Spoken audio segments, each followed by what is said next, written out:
Assalamualaikum warahmatullahi wabarakatuh. Alhamdulillahirabbil alamin. Allahumma shalli ala Muhammad wa ala ali Muhammad. Pemirsa, jumpa kembali dalam program Kabar Petang edisi hari ini Selasa 17 Agustus 2021. Sebuah topik yang hangat hari ini akan kita kupas bersama narasumber yang berkompeten di bidangnya dan tentu saja dari sudut pandang Islam. Dan bersama saya Ahmad Adiasta, inilah Kabar Petang selengkapnya.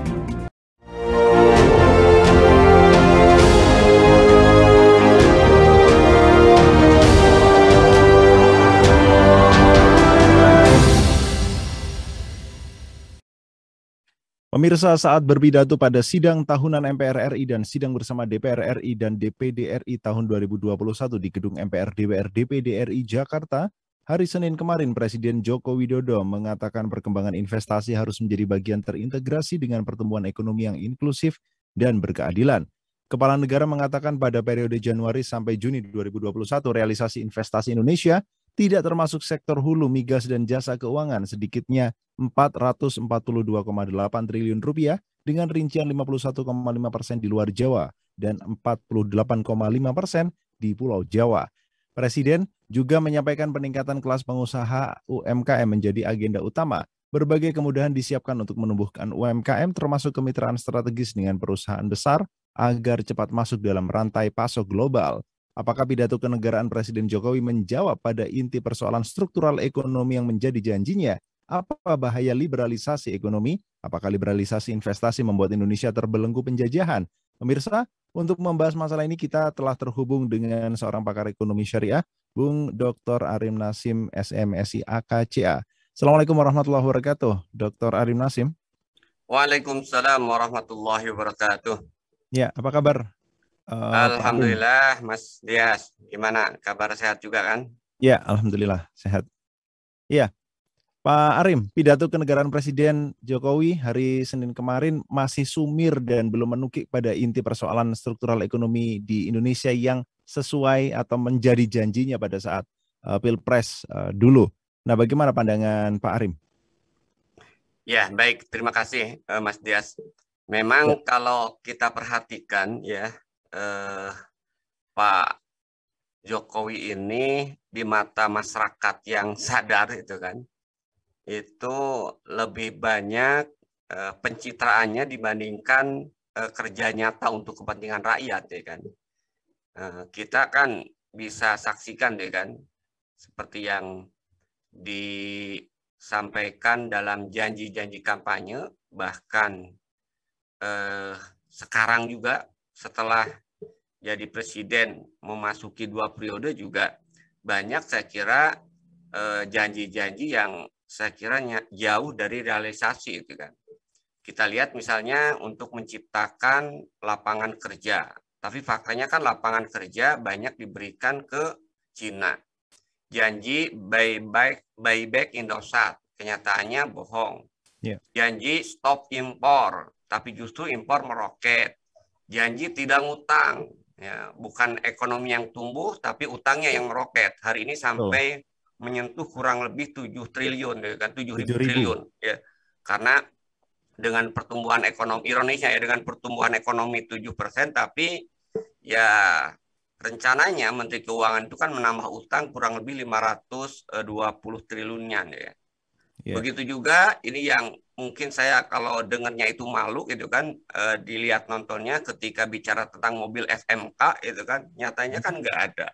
Betul. Jadi saya kira banyak kalau kita bicara terkait dengan janji-janji ekonomi, banyak bohongnya, banyak hoaxnya ya kan, termasuk juga di kantong dia ada 11 triliun, faktanya kemudian utang yang nambah itu kan.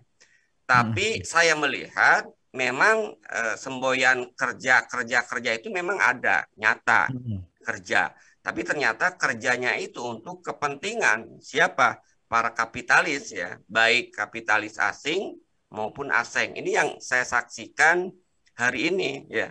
Di tengah pandemi yang harusnya ya kan menjadi prioritas itu adalah kesehatan rakyat, tapi kan kita lihat di awal pandemi ya, itu tetap aja yang jadi fokus itu adalah pembangunan infrastruktur yang kalau kita saksikan pembangunan infrastruktur yang berasal tadi dari investasi asing, itu kan banyaknya itu bukan untuk kepentingan rakyat, justru akan semakin mengokohkan ya dominasi asing ya dan para kapitalis dalam menikmati atau istilahnya itu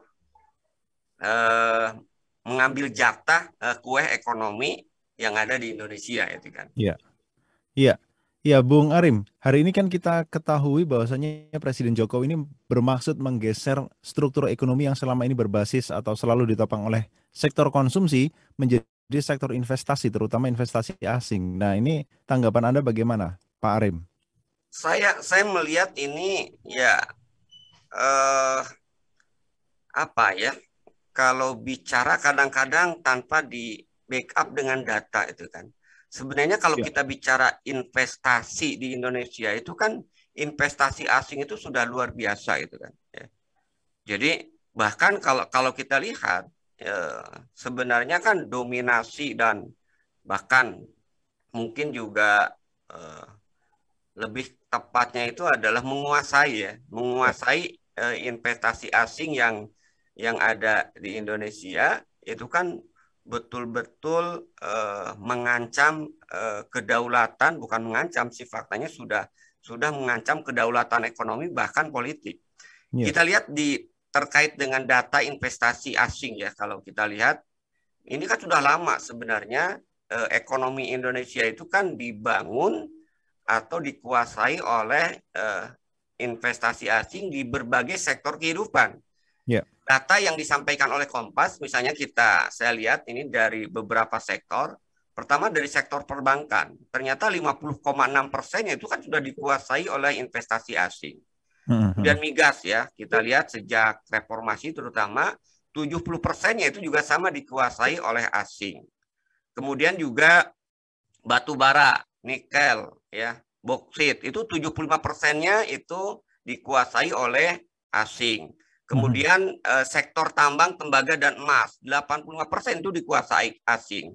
Di sektor telekomunikasi, kita lihat juga itu kan, Telkomsel itu 35% sahamnya dikuasai Singapura. Excel itu dikuasai oleh Malaysia 60,65%. Indosat yang tadi dijanji mau buyback itu kan, kenyataannya sekarang masih juga dikuasai oleh Qatar ya. Kemudian juga sama operator yang lainnya. Bahkan kalau kita lihat yang ini juga terkait dengan perkebunan kelapa sawit itu kan 40%-nya juga dikuasai oleh asing. Jadi memang satu hal yang menarik memang ya ketika kemudian investasi itu didominasi oleh asing, wajar itu kan, itu tidak akan selaras dengan pertumbuhan. Sebenarnya bukan tidak selaras dengan pertumbuhan kan, yang sebenarnya fokus yang harus diperhatikan itu kan distribusinya. Sehingga ekonomi itu tidak hanya sekedar tumbuh. Investasi asing memang membuat ekonomi Indonesia tumbuh gitu kan. Tumbuh, tapi distribusi ini yang kemudian tidak ada. Sehingga terjadilah kemudian pertumbuhan ekonomi di satu sisi, tapi saya kira menciptakan kesenjangan yang luar biasa. Di Indonesia itu kan semakin hari pengangguran dan kemiskinan semakin bertambah. Gitu ya. Nah, rejim Jokowi ini saya lihat justru malah semakin meliberalkan investasi, bahkan menyentuh pada sektor-sektor yang sangat strategis itu kan. Ada operator bandara itu bisa diserahkan 100% kepada asing, ini kan luar biasa. Bagaimana mungkin ya sesuatu yang sangat strategis itu diserahkan kepada asing gitu kan. Jadi saya kira bukan tidak berbasis investasi, justru investasi asing di Indonesia itu sudah sangat dominan dan sudah, kalau dalam bahasa tema kita hari ini itu kan menciptakan gempa ekonomi dengan mudah gitu kan. Iya, iya. Nah, berikutnya kalau seandainya hari ini kita mengetahui ya Pak Arim ya, kondisi COVID ini semakin hari ini juga semakin belum nampak kejelasan begitu, dan hari ini atau semalam Luhut juga menyampaikan bahwasanya PPKM akan diperpanjang lagi. Nah, apakah kemudian ini akan atau investasi ini bisa berdampak positif begitu bagi penanganan perekonomian di tengah wabah yang saat ini juga masih terus berjalan di Indonesia? Saya lihat itu tadi saya katakan itu kan, ini kan Hmm. ada kebijakan yang kontradiktif ya Hmm. antara kebijakan ekonomi yang dilakukan oleh pemerintah dengan penanganan pandemi itu kan. Jadi kebijakan ekonomi itu tidak menyasar, tidak menyelesaikan problem yang dihadapi oleh masyarakat. Karena kebijakan ekonomi, kebijakan investasi tadi semata-mata hanya untuk kepentingan para kapitalis itu kan. Sebenarnya kan dalam kondisi pandemi seperti ini itu kan harusnya kan Hmm. kebijakan investasi atau pembangunan infrastruktur itu kan dihentikan dulu. Ya, Fokus menyelesaikan dan eh, memberikan solusi terhadap perekonomian masyarakat yang semakin terjepit, ya kan, ya, yang semakin mudah dilematis. Kita lihat kan sekarang itu kan PHK itu kan semakin bergugur, semakin menjadi tsunami bahasanya itu kan, tsunami ya, PHK. Kita lihat betul. kan sudah menyentuh angka mungkin 30 jutaan orang yang terkena dampak PHK akibat pandemi maupun memang akibat kondisi ekonomi yang memang ya tadi secara internalnya itu memang kebijakan ekonomi sudah salah gitu ya, karena basisnya itu adalah kebijakan ekonomi kapitalis itu kan. Baik. Nah ditambah lagi kebijakan hari ini ketika eh, kita dihadapkan pada pandemi itu kan, Hmm. investasi asing kemudian dibiarkan masuk terus berjalan, sementara masyarakat sektor menengah ke bawah atau yang disebut dengan sektor informal itu kan dibatasi kegiatannya. Inilah yang akhirnya menciptakan ya saya kira penderitaan dan kemiskinan, sehingga Ya, kan rilis dari BPS itu kan angka kemiskinan itu kan meningkat ya kan ya. di tahun 2021 ini ya kan. Sebenarnya Hmm. bukan hanya dampak dari pandemi, juga dampak dari kebijakan ekonomi pemerintah yang Hmm. memang tidak pernah berpihak pada rakyat. Iya, Pembangunan iya. ekonomi, kebijakan investasi hanya menguntungkan dan menguatkan ya dominasi para kapitalis, baik lokal maupun asing gitu kan. Ya, iya. Nah, iya, berbicara soal asing ini, Pak Arim, dan kaitannya hari ini dengan kemerdekaan atau peringatan Hari Kemerdekaan Indonesia begitu. Nah, bukankah kemudian investasi asing ini justru bisa menjajah kita secara ekonomi, Pak Arim? Nah, itu problemnya seperti yang saya jelaskan tadi kan. Iya, iya, iya. Dampak dari liberalisasi ya ekonomi itu kan Hmm? dengan masuknya investasi asing, mereka kan mengendalikan hampir dari semua sektor kehidupan. Ya, Kita lihat kan hari ini kan kalau kita bicara tentang investasi asing ya bisa masuk itu kan karena tadi kan karena ada agenda liberalisasi ekonomi. betul, betul. Ya sekarang masuk asing dan asing itu kan menyentuh pada semua sektor kegiatan ekonomi maupun juga objek ekonomi ya. Sektor kegiatan ekonomi yang saya maksud itu kan sekarang investasi asing itu sudah bisa masuk bukan hanya pada sektor produksi, distribusi ya, termasuk juga penguasaan kepemilikan faktor-faktor produksi yang sebenarnya itu harus dimiliki dikuasai oleh negara ya kan. Itu dari sisi liberalisasi ekonomi, dari sisi kegiatan. Jadi asing itu ya seperti migas tadi kan. Ya. Migas bukan hanya mereka mendominasi dari sisi produksi, sekarang pemasaran pun sudah masuk gitu kan. Jadi Pertamina dari sisi pemasaran kan sudah mendapat saingan. Itu Betul. yang pertama dari sisi kegiatan ekonomi ya. Kemudian dari sisi objeknya, sekarang itu kan investasi asing itu dibuka selebar-lebarnya. Ya. Bahkan hal-hal yang masuk dalam kategori barang publik ya, itu kemudian bisa masuk investasi asing ya. Minyak, rumah sakit, pendidikan, itu kan sesuatu yang sangat berbahaya kalau investasi asing masuk ke sana. Termasuk juga kalau kita lihat investasi asing yang juga membahayakan pada sektor-sektor strategis seperti bandara tadi, pelabuhan, itu kan pintu masuknya orang asing gitu kan, dari luar ke Indonesia itu kan. Kalau itu dikuasai oleh asing, saya kira sangat sangat membahayakan sekali, bukan hanya dari aspek ekonomi, saya kira juga dari sisi kedaulatan Ya. politik ya. Makanya kalau kita lihat ya, dari sini kita lihat kan investasi asing itu kan betul-betul sebenarnya lebih tepatnya fakta hari ini saya katakan itu bukan investasi asing ya. Tapi yang terjadi itu adalah imperialisme ekonomi, penjajahan ekonomi melalui investasi asing. Sehingga dampaknya apa? Tadi dua itu kan, kedaulatan ekonomi ya dan juga kedaulatan politik. Sehingga kalau bicara tentang krisis itu sangat mudah diciptakan oleh mereka. Kenapa? Karena mereka lah yang menguasai, saya katakan tadi, bukan hanya pada tataran produksi, tapi juga asing sudah menguasai produksi, distribusi, bahkan juga pada sektor-sektor strategis yang harusnya itu dikuasai oleh pemerintah, tidak boleh kemudian diserahkan kepada asing, gitu kan.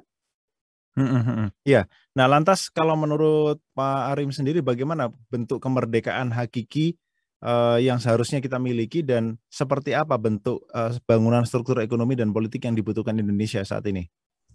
Ya, kalau kita bicara tentang kemerdekaan dalam perspektif ekonomi, itu kan kemerdekaan itu artinya kedaulatan kan. Jadi kita memiliki kedaulatan ekonomi. Kita bisa mengatur sendiri ekonomi kita, tidak bertumpu pada asing, tidak bertumpu kepada utang gitu kan. Dan untuk menuju ke arah sana dan mewujudkannya, maka menurut saya ada dua hal yang harus kemudian dibenahi itu kan.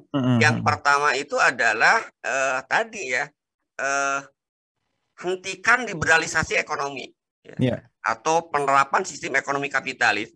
Liberalisasi ekonomi harus kita hentikan, di mana ya kita harus tata, terutama terkait dengan kepemilikan, ya kan.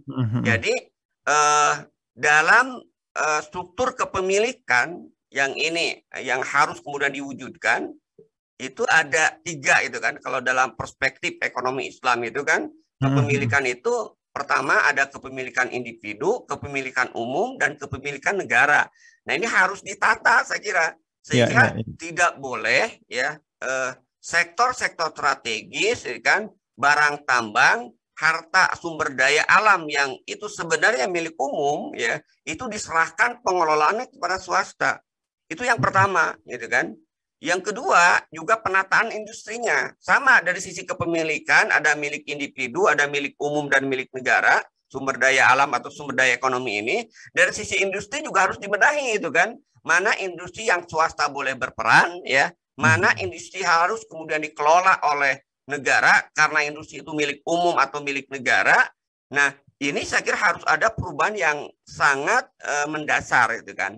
Dan yang ketiga itu distribusi. Selama ini kalau kita lihat dalam sistem ekonomi kapitalis ya, dari sisi distribusi juga semua itu diserahkan kepada mekanisme pasar. Sehingga akhirnya orang-orang miskin, orang-orang yang kemudian punya kendala itu kan untuk bisa mendapatkan kebutuhan pokoknya itu tidak bisa teratasi. Sehingga terciptalah kemiskinan struktural dan pengangguran yang semakin masif. Kenapa? Kemiskinan struktural, maaf ya kan, yang itu disebabkan apa? Distribusi yang tidak merata. Kenapa? Karena semuanya itu kemudian diserahkan kepada mekanisme pasar. Nah, sistem ekonomi yang benar itu kan dalam konteks distribusi ini harus dipisahkan itu kan. Ada distribusi yang memang bisa diserahkan kepada mekanisme pasar, mana terkait dengan barang-barang milik yang bisa dimiliki individu ya. Ada memang distribusi yang harus itu dikendalikan oleh negara. Apa itu? Terkait dengan barang milik umum yang memang itu menjadi kebutuhan hajat hidup orang banyak, dan tentu juga barang milik negara. Ini nggak bisa diserahkan kepada mekanisme pasar. Karena kalau terkait dengan kebutuhan pokok, sandang, pangan, dan papan misalnya, termasuk juga pendidikan, kesehatan, keamanan, diserahkan kepada mekanisme pasar, ya rusak seperti hari ini. Terjadilah kemudian gempa ekonomi, bukan hanya sekedar krisis yang terus berulang, yang dampaknya adalah kesengsaraan dan kelaparan yang dirasakan oleh masyarakat Indonesia di tengah melimpahnya sumber daya alam kita, itu kan.